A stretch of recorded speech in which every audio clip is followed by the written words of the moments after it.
E aí, galera, vamos seguir nessa trilha dos princípios de processo administrativo? A gente tem que compreender um pouquinho mais sobre administração pública, tem que compreender um pouquinho mais sobre o processo administrativo. Para isso, a gente vai ver os princípios do processo administrativo. Aí você pode falar, poxa, mas a gente já não viu os princípios de direito administrativo? Vimos, só que o processo administrativo tem ainda uma série de regramentos, uma série de princípios que vêm do processo, vêm da noção de processo, que não estão necessariamente abarcados pelos princípios gerais de direito administrativo. Vamos lá. A gente traz aí o artigo 2º da LPA, onde estão abarcados os princípios do processo administrativo. Você pode pegar, dar uma olhada e ver. A gente destacou aí alguns para vocês. Vocês vão ver que muitos já foram vistos em outras aulas, já foram compreendidos por vocês. A gente já viu na própria aula de princípios administrativos, mas também tem outros novos, tem alguns que a gente não viu ainda, e tem outros que estão escritos de outra maneira, como vocês podem ver aí.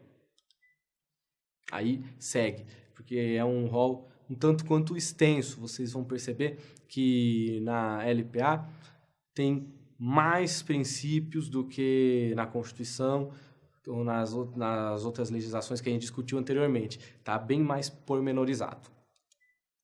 Isso também vem, né, claro, de que a própria LPA é de 1999, ou seja, já passada a Constituição de 88, já solidificados alguns princípios também na própria lei de concessões, na própria lei de licitações. A gente tem aí já toda uma série de princípios administrativos que já estavam sendo aplicados, que foram sumarizados e acrescentados por outros na LPA. Assim, a gente tem os princípios constitucionais, aqueles do artigo 37, e outros esparsos ao longo da Constituição Federal. Temos os próprios princípios administrativos, que estão na Constituição, esses mencionados, e outros dispostos nesta lei, nesse rol extenso e explicativo. Por que explicativo? Porque, como vocês viram, os incisos explicam o princípio, não apenas colocam o princípio. E, claro, sempre entendendo que existe a hierarquia das normas, a Constituição é a norma hierárquica maior, então os demais princípios que estão na Constituição também são aplicados aqui para a gente na LPA. Sumarizando esses princípios todos que vocês viram, o que é que nós temos? Temos o devido processo legal, o LIMP. Por que eu coloquei LIMP? Para ver se vocês lembram. LIMP, legalidade, impessoalidade, moralidade, publicidade, eficiência.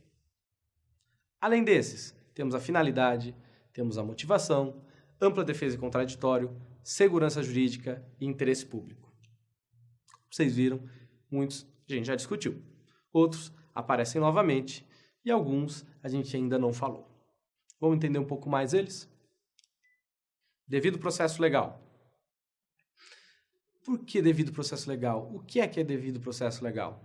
O devido processo legal é um princípio que foi estruturado exatamente na noção de processo, na noção de proceder, a noção de como que a administração pública deve proceder.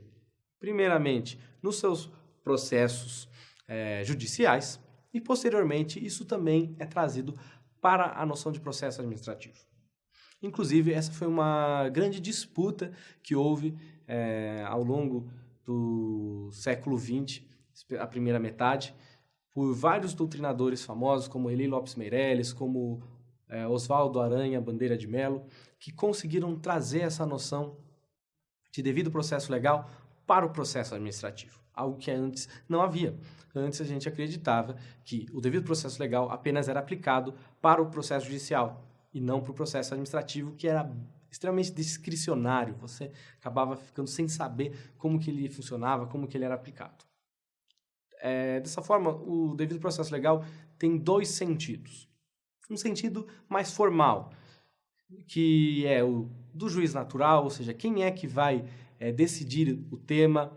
O princípio do contraditório está dentro dessa noção também, ou seja, o direito da pessoa apresentar a sua defesa, explicar o que aconteceu, e de que o procedimento seja regular, ou seja, que ele siga um trâmite padronizado, um trâmite previsto legalmente e que não se modifique em acordo com a circunstância. Essa é a parte mais formal de devido processo legal. Porém, a gente tem uma parte mais substancial, mais material do princípio do devido processo legal, que é basicamente a razoabilidade, o impedimento à discricionariedade, ou seja, a administração pública deve sempre se pautar pela razoabilidade no processo administrativo. Isso vem muito forte num julgado do STF pelo ministro Celso Antônio Bandeira de Mello, que traz justamente essa noção de que o devido processo legal tem essas duas facetas e de que a administração pública não pode, mesmo seguindo todas as formalidades, agir de modo discricionário, agir de modo irrazoável, agir de má fé com o administrado, com a administrada. Por isso que existe essa noção de devido processo legal tão forte. Ademais, a gente tem, claro, os princípios do LIMP, que a gente traz novamente, legalidade, ou seja, tudo deve estar previsto em lei. A gente tem que lembrar que é um dever-poder da administração pública de agir. Também da impessoalidade, ou seja, sem favorecimentos pessoais, favorecimentos de administradores públicos, sem favorecimento de administrados ou desfavorecimento.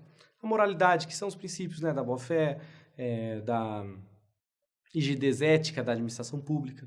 A publicidade, ou seja, todos os atos devem ser publicizados, devem ser divulgados e deve-se ter acesso a eles. E a eficiência também, ou seja, que deve ter a duração do processo. Não pode ser extrema, tem que ter uma duração razoável. Todos esses princípios que a gente já viu, já discutiu.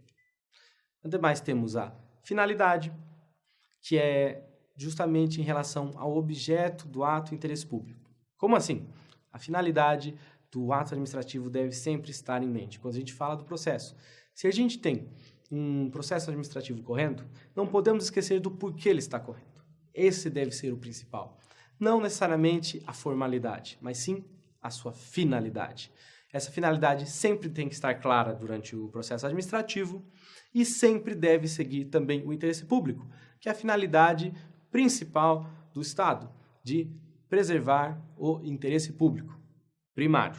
Lembrem-se, o interesse público da coletividade e não necessariamente o interesse público secundário, que é o interesse público da própria administração. Além disso, temos a motivação, que é a justificação dos atos administrativos. Ou seja, todo o processo administrativo, quando ele for decidido, quando ele for tramitar, ele deve ser motivado. Você tem que entender por que está acontecendo, o que é que está acontecendo, como está acontecendo. O administrador público, a administradora pública não pode fazer as coisas da sua cabeça, não pode fazer as coisas sem levar em conta o princípio da legalidade e mais, explicitar qual lei, qual normativa está sendo seguida. Não é só falar, olha, aqui vale o princípio da legalidade, logo decido assim. Não. Pelo princípio da legalidade, do artigo tal, da lei tal, decido assim. Por isso que a gente tem o princípio da motivação também, para reforçar essa outra característica. E aí a gente tem essa pergunta, os atos discricionários devem ser motivados? Existia aí uma discussão, também mais antiga, de que os atos discricionários, por serem discricionários, não precisariam ser motivados. Porém, a doutrina atual já entende que sim, todos os atos devem ser motivados, mesmo os discricionários. Assim, a gente tem aqui também a ampla defesa e contraditório, que vem da Constituição Federal, do artigo 5º, inciso 55, que coloca, justamente esse direito à ampla defesa, que você pode apresentar sua defesa, apresentar suas razões, pedir recurso caso não seja conhecido o seu pedido e também ter todas as informações relativas ao processo, que a gente conhece pelo professor Cândido Dinamarco como uma relação de informação-reação. Você tem a informação, você reage, apresentando sua defesa ou entrando com recurso, enfim, como você melhor desejar. Isso, claro, a gente afasta também um pouquinho essa noção necessária no processo judicial de litigantes e triangulação. A gente relaciona muito para defesa e contraditório com litigantes, pessoas em briga em lide, e a triangulação, ou seja, parte 1, parte contrária e juiz imparcial, que não existe no processo administrativo, pois a própria administração é quem julga. Só existem duas partes, de maneira bem simples, duas partes, dois polos nesse processo administrativo. E, finalmente, temos aí esses últimos dois, que é da segurança jurídica e do interesse público. Segurança jurídica visa vedar a retroatividade, ou seja, que se mude o posicionamento da administração pública em acordo com quem está pedindo, com o que está acontecendo.